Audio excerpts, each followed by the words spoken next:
All right, welcome to episode 55 of The Next Report, where we talk about Unix and overlooked pop culture. We have a very special show today. Stephen Tompkins is actually going Hey to start everybody. showcasing.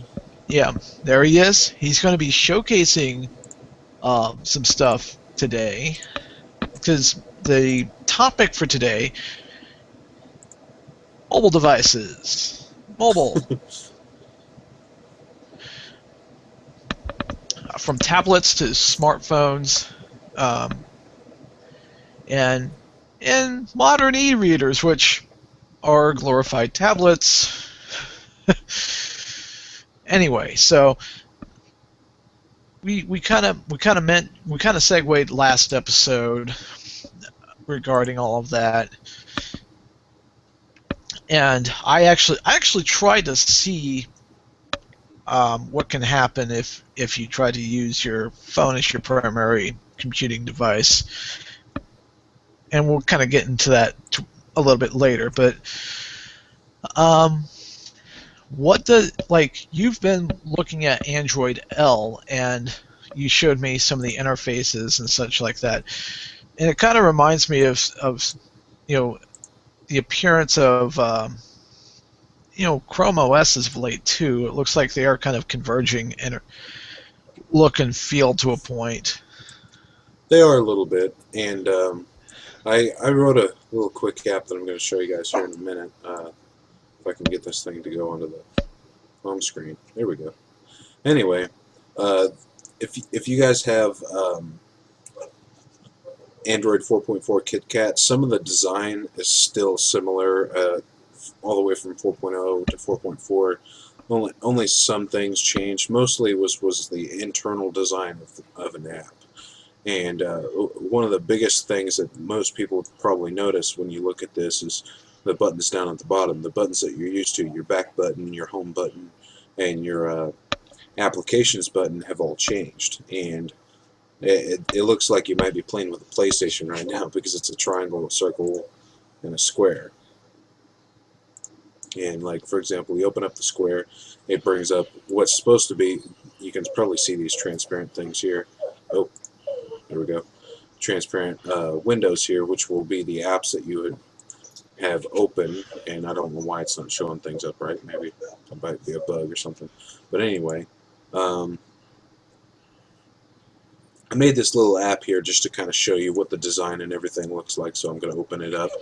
Anyway, up at the top is like your title for your app, and over on the right, since a lot of new phones don't have an actual tactile keyboard down at the bottom, which is a physical button you can touch, and it'll give you like vibration feedback and everything else.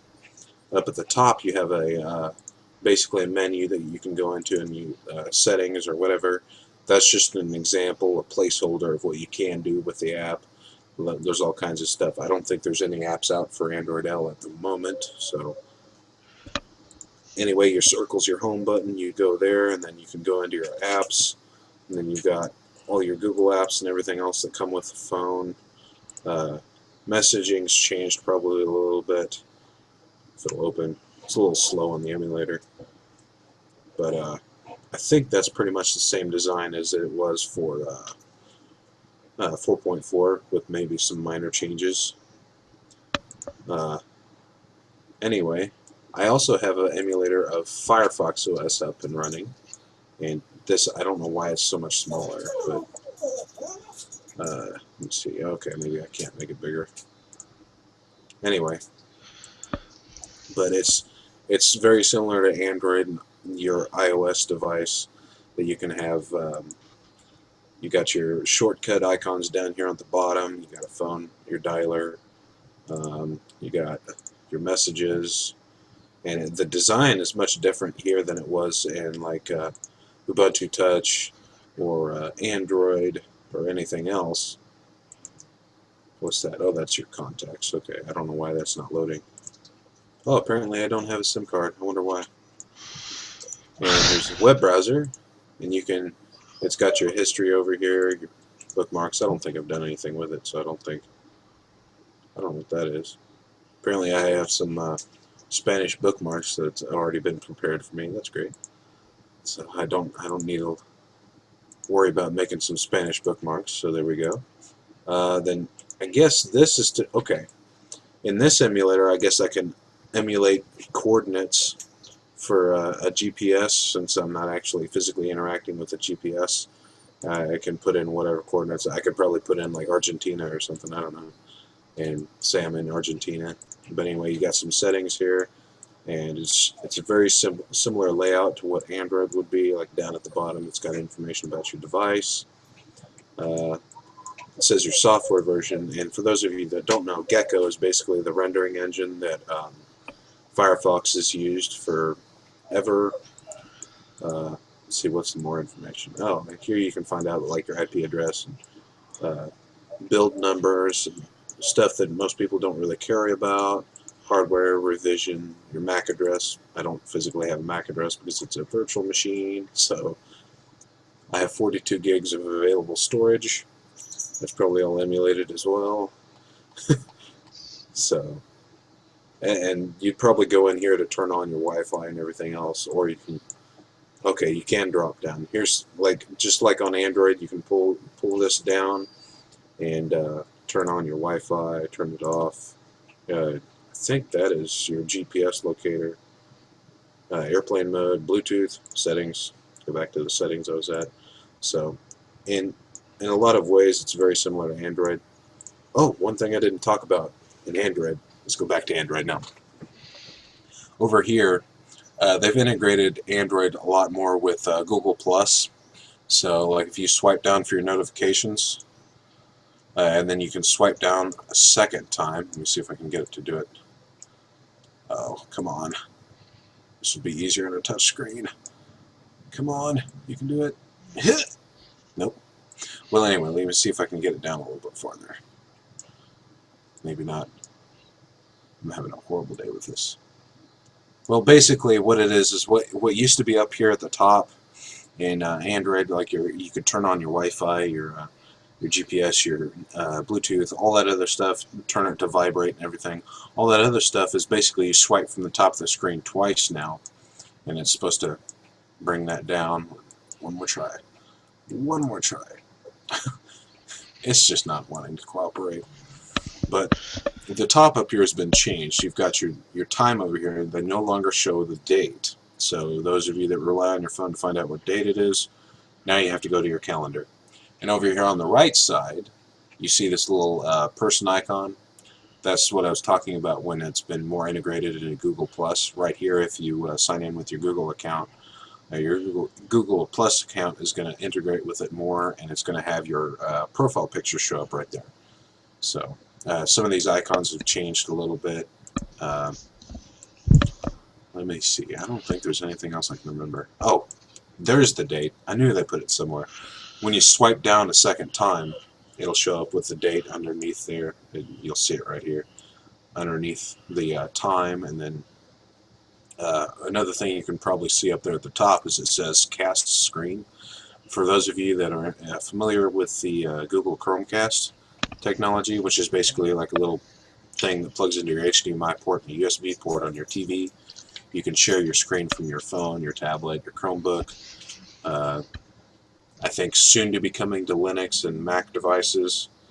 I don't know exactly, but it'll allow you to share your screen. You can watch videos, YouTube stuff, whatever you're doing on your phone. You can watch it on your TV. So it's pretty interesting. It's pretty neat. I don't know if anything on Firefox, but Firefox OS is designed to be cheap for cheap smartphones. Not cheap, but low power phones, very low power phones, and easily accessible, open source, just like the Android open source project. Both are great projects and very interesting. Yeah, I noticed that the interface for L seems to be kind of like more flatter to a point. Colors that are easier to render, so might save some battery life. There's also, you know, it's interesting looking at Firefox OS and going and noticing how they're trying to aim for people who don't want to spend a whole lot of money on their phones. So, except I haven't run into any Firefox phones here in the US. It's mainly overseas that you run into that too. Yeah, for the most part, I believe almost all of Firefox phones are sold in the overseas, like in the UK and places around Europe. I don't. I think you can pick some up online. One of the big manufacturers that has been slowly, steadily increasing in the U.S. is ZTE. I know we sell some of those phones here. Even in Walmart stores, you can buy a ZTE phone. But the Firefox phone, I believe, is the ZTE Open. I don't quote me on that, but I think that's what it is. Well, we can look it up really fast. Yeah, I believe it is the ZTE Open.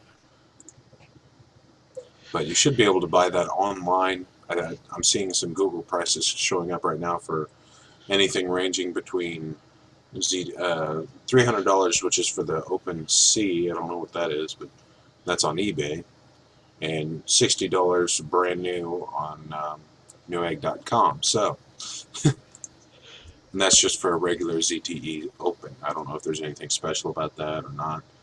I know I was looking at the specs of this device a while ago, and it's not what you would expect out of a common phone. Most phones nowadays are lots of RAM, lots of storage, really fast, quad-core processor, whatever. And this one's pretty much just simple. It's a 3.5-inch touchscreen, 320 by 480. So it's not a great resolution. I mean, it's about the same as what my phone has currently, the Galaxy S2. It's got a Qualcomm Snapdragon chipset, so it's good. I like Qualcomm. Only a Cortex A5 though, so It's like I was saying earlier. I think mostly a lot of this is designed to be lower power, a cheaper device. So that way, it's readily available. If you want a smartphone, you want something that's different, something that's cheap and easily accessible. This will be your device. and since this is it's an unlocked, but this is from Asia. This comes all the way from Asia. Mm-hmm. Looks like, I don't know if this is this a GSM phone or no? I believe it is. Okay, Yes. so you can connect it to an existing GSM network and it'll be fine. But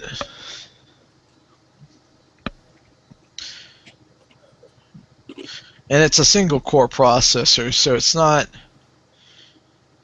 but it's 1 gigahertz, so it's not going to be like horrible, but, and there are no reviews for it either, so it doesn't sound like it's something that's commonly used here in the US, but it is available.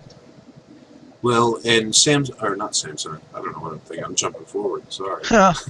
Firefox, Mozilla's been trying to push this phone out slowly, not so much as a in-your-face kind of thing like iOS and a lot of the other companies that develop Android phones are just kind of throwing them at you, just like, hey, buy this phone, buy this phone, buy this phone. There's no ads or anything for it yet, so Mozilla's kind of slowly rolling it out to the market, trying to get a little bit more of the market share slowly. Right now, their biggest thing that they have going for them is their web browser, and it competes very heavily with Google Chrome. So, and a lot of the things that they do are very similar. Like they have a background sync process that you can do with their web browser, just like Google Chrome. So this thing this thing is perfect if people are wanting a cheap smartphone and something that's a little lighter and different. So, and plus they want to make sure that everything's nice and stable, I suppose. And there are of course other other systems out there. There was Bada, which was an initiative from Samsung, and Tizen, however it's pronounced, which is backed by the Linux Foundation, which started as MeeGo, but MeeGo kind of went by the wayside. So it became a new initiative, which Samsung basically merged Bada into. But now we're finding out, this other OSs haven't seemed to be able to have taken off like Android and iOS have been. But they are out there. Well, and what you have to look at when it comes to that is that about 4 or 5 years ago, 2009 was when the smartphone market was kind of getting ready to start. I mean, tablets were out there a little bit. It's when little netbooks were the most popular new trend out, and Android had slowly been coming out to the market. Android and Apple were the ones that truly started up that trend, and Linux. Android is Linux based, but there hasn't been any other Linux phones up until now where Ubuntu Touch is coming out, and then Firefox is, I'm assuming, Linux based. I haven't looked into it yet, but I believe Firefox OS uses a very light Linux kernel, but the thing of it is, even Ubuntu Touch uses a fork of the Android subsystem that uses CyanogenMod as its base, so they don't have to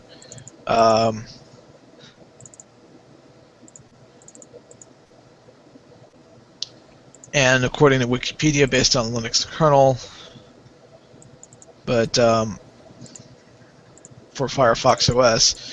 But the thing of it is, even Ubuntu Touch uses the CyanogenMod kernel, if memory serves, so that they don't have to try to find drivers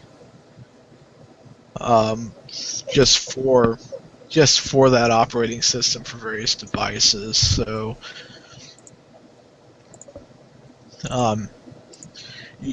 there's been delays with Tizen adoption in Russia, so that's not going to be happening this year.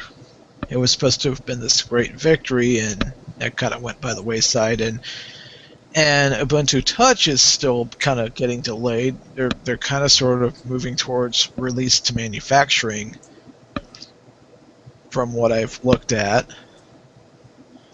And I don't know. You haven't tried Ubuntu Touch yet, have you?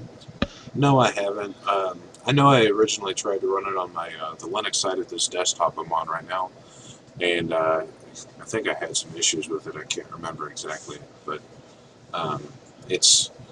you can try it out if you have. I think originally it was 12.04 LTS, and I think they ported it to 14.04 now, so you should be able to run it. Originally you had to build it by yourself, but I think it's a downloadable binary package now, so you shouldn't have to build it. Oh, absolutely.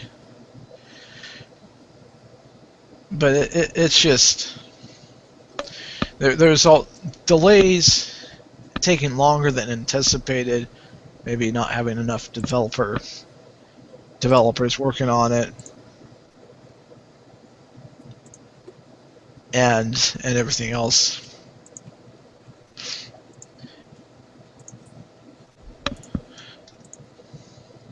And with the marketing campaign with the Edge, which didn't succeed because they didn't meet their actual goal, even though it smashed fundraising records. I think they had it set way too high, in my opinion.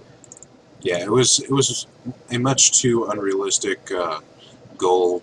I honestly think they should have not halved it, but should have gone for maybe a 20,000 or 25,000 mark rather than, or was it million? 25 million mark instead of 32 million or whatever Right. their goal was. I mean, it was good. It was very, very ambitious, and it's something that the Ubuntu project has always been. It's always been ambitious. So it's always been up in your face. Like, look at us. We're something new. We want you to give us a try. Try us out. So it's good and bad at the same time. And there's now discussion of a separate branch for RTM status, which and they're talking about BQ, Meizu phones. You know, for a select few, and all of a sudden, it's just so there's delays, and there are other mobile systems. There's another mobile system out there, Windows Phone, but not everybody's been. Some people like it, and others. I haven't encountered very many people who use Windows Phone. Do on occasion, but not very often. Some people like it. Other people, like, they're on a major carrier like Verizon, and they suddenly discover that their phone is mysteriously rebooting for no apparent reason, and it just keeps doing that, and they get aggravated with it. I haven't, I briefly see screens of them running on the tile interface and everything else, and have you had that much experience with them, or not really? Not really. I've been wanting to try it out, but I haven't had a chance.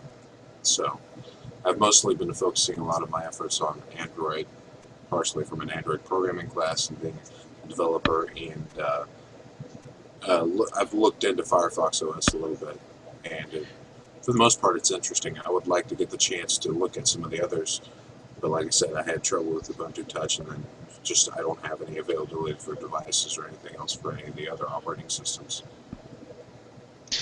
Do you think the constant delays in the other OSs getting out there will kind of make it more difficult for them to gain any foothold in any markets, or?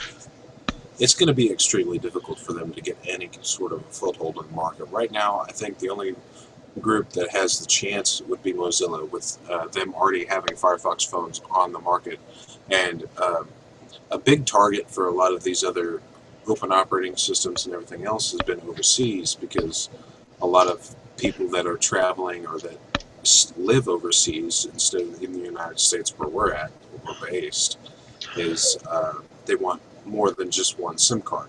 So that way, if you travel to another country, you can still use your same phone on a different carrier, go get a pay-as-you-go plan if you go to another place, and it'll be easy, and you won't have to just take out your SIM card. You just have the other SIM card in there, and you can just transfer between carriers real easily. And that's one of the selling points of the Ubuntu Edge, was they were trying to get a dual SIM phone. That way you could travel, do whatever with it. It had plenty of power, a good resolution, lots of storage. But like I said, they just had that mark way too high.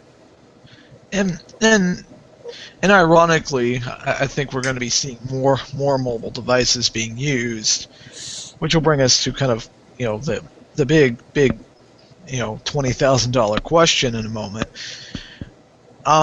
Even Bill Gates himself of Microsoft, in an interview for Playboy magazine, kind of predicted, and I did a paper on him in high school, and I did very well on that paper, even though looking back on that paper now, it's like, man, this paper sucked. But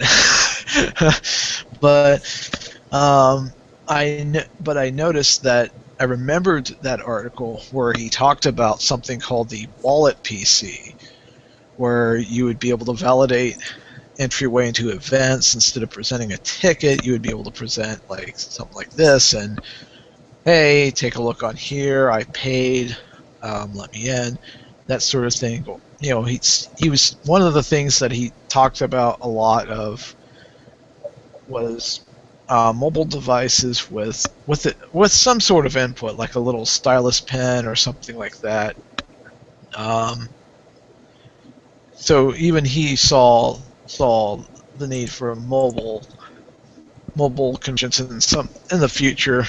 This article was years and years ago, right in the midst of the whole antitrust thing. I just found it. I found it interesting. Going, wait, I remember this. Um,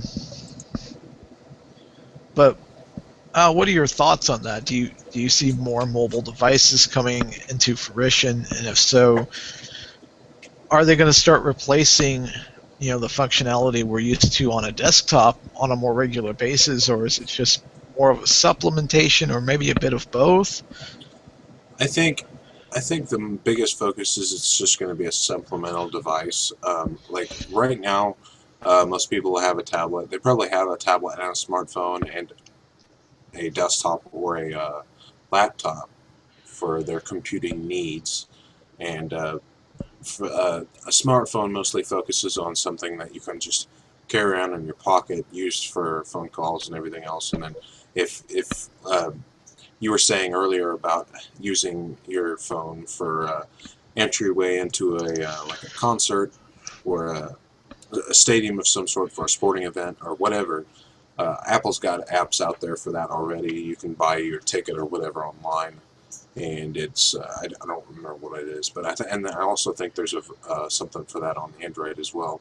You can buy all your stuff online. Just you present like a QR code that's scannable, and all they have to do is scan that code, or you show them the receipt on your phone, and they'll be like, okay, you can go in. But I think that's mostly what phones are going to be focusing on, and then tablets.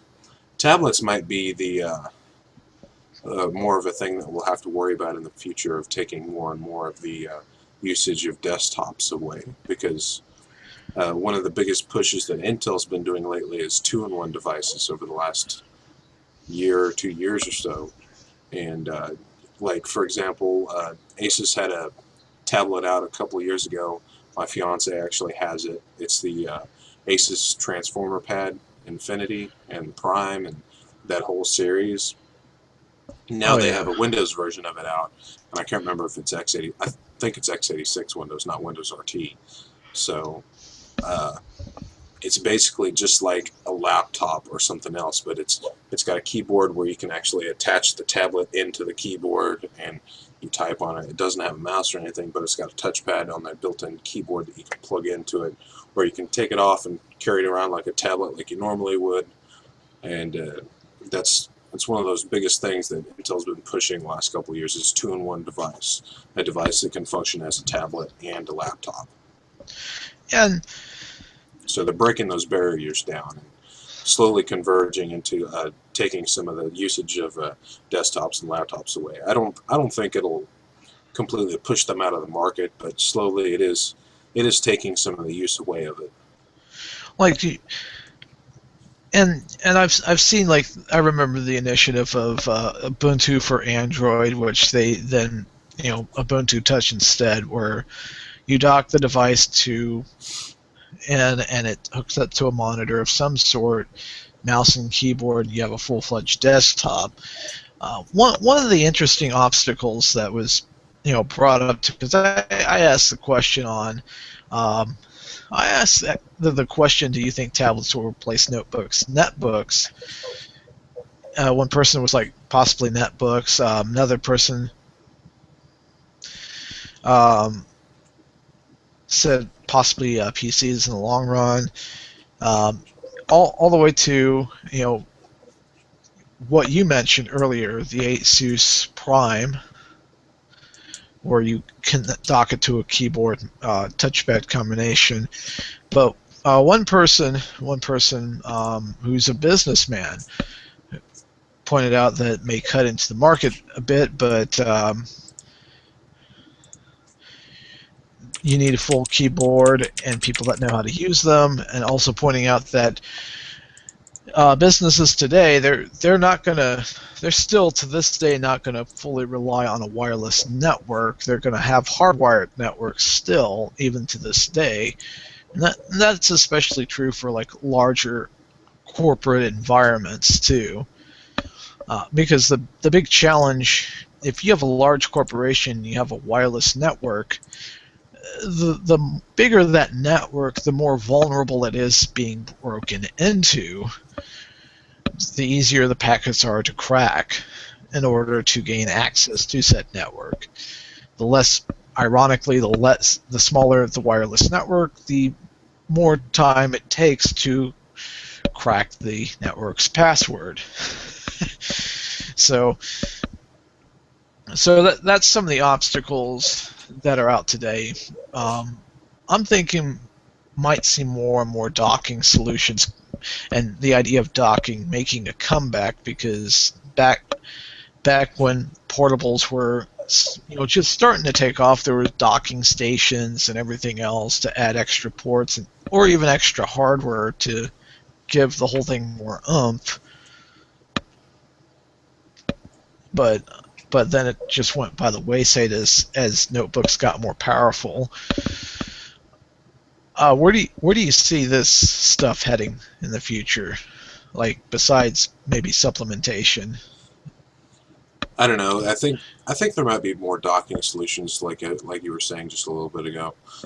Personally, I've been wanting to try and get a docking solution for my own phone because and so far one of the only popular phones out there that have a docking solution is the Asus Pad phone, and then Motorola had one a while back. The RTX, I believe it was, had a basically like a tablet display. You could slide the phone in behind the tablet and plug it in, and then you could play on a tablet like you would, but it's actually your phone running everything. And Asus Pad phone is the very same thing, except but like the RTX, the Pad phone is strictly limited to AT&T, so it's only one carrier, and I'm on T-Mobile. So I'd like to see more of that out there, and I think that trend might pick up a little bit.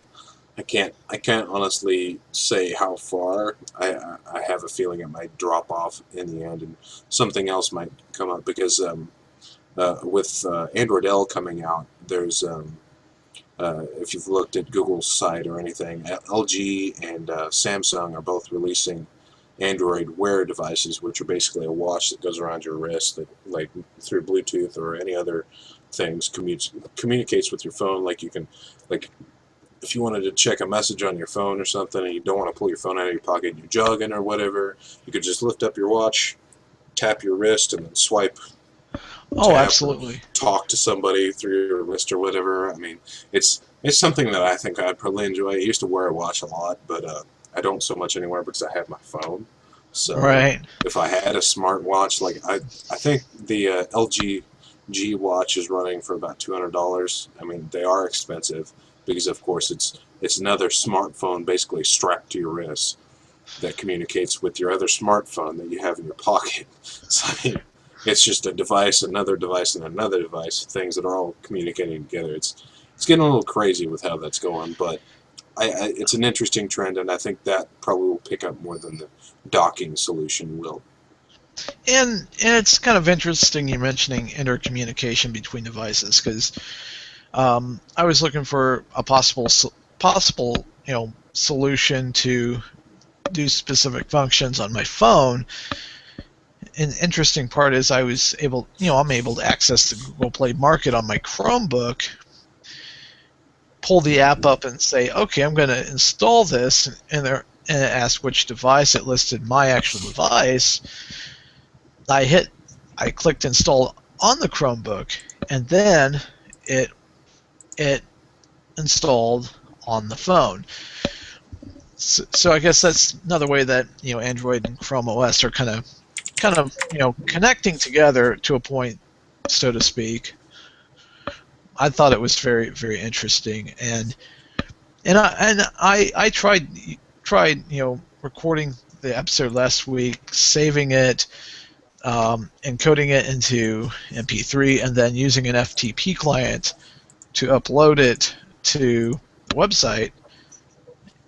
The upload failed, so I had to transfer the file itself to my desktop, encode it from, set it up from there, and then upload.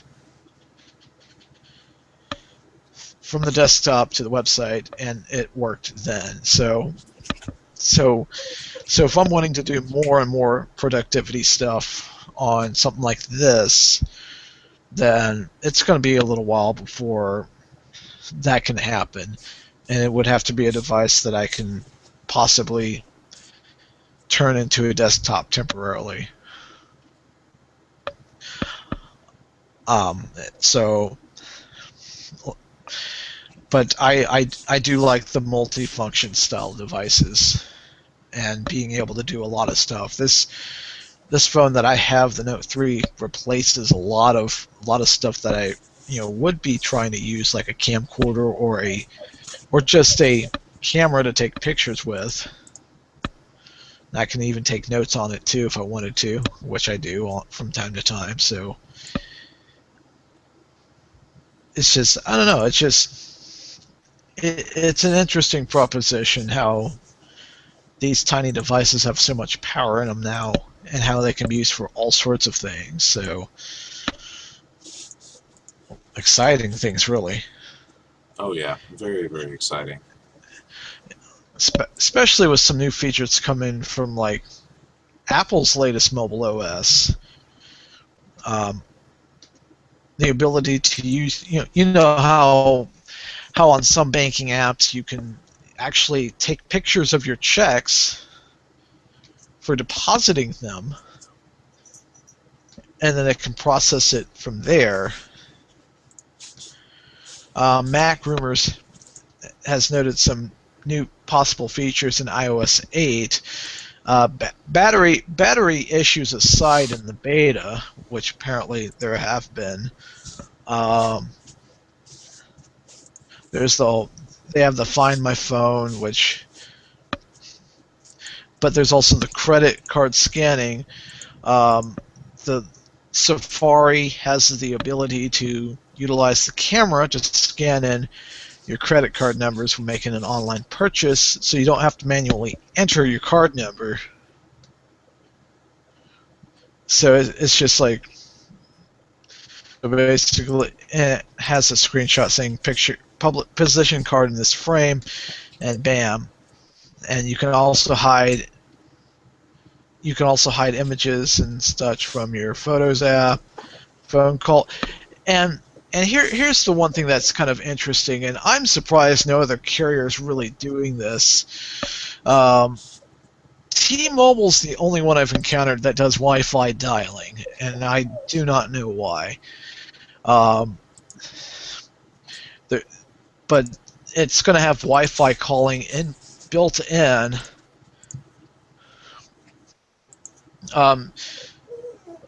T-Mobile has already had this feature. They say other carriers will have it, but I haven't encountered it, even on AT&T. But then again, I just encountered it on T-Mobile. T-Mobile directly has their Wi-Fi dialing capability in case your signal's low already. So,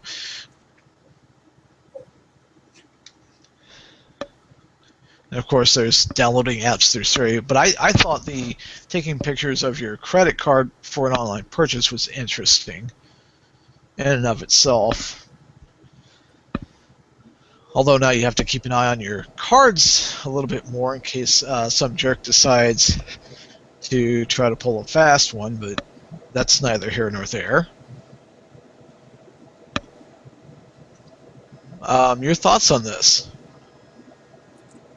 I think it's interesting that the trend of a lot of these apps are going, being able to like use your camera to pick up your information, and iOS 8's got a lot of features like that that's built into it.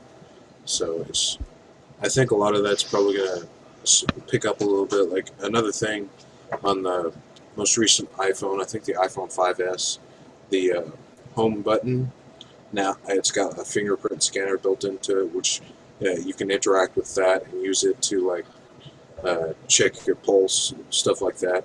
I know I was able to do that with the camera on one of my other phones with Android, and it's weird how it does that. I'm not sure exactly how it does it, but it's very interesting. Well, and right now, I think things are going to get a lot more interesting. And like I said, a whole new world has opened up. We'd like some feedback. What are your thoughts on all of this? Do you have a mobile device? Do you use it more than you use your computer? Um, do you think it's going to kind of take over the world? Um, um, what are your thoughts? Just let us know. You can comment on our various pages, social networking pages, and what have you. You can even comment on this video once it's fully published after our session is done. Um, but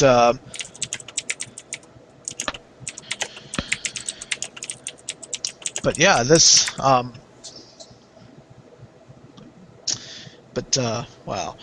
So with that in mind, it just kind of we were going really well, and then boom, it just kind of went through. But that's okay. Entertain yourself, educate yourself, empower yourself. I'm Thomas. I'm Stephen Tompkins. Let us know what future ideas you have for a podcast. Guests we should interview. We really would be interested in that. And until next time, we'll see you later. See you guys.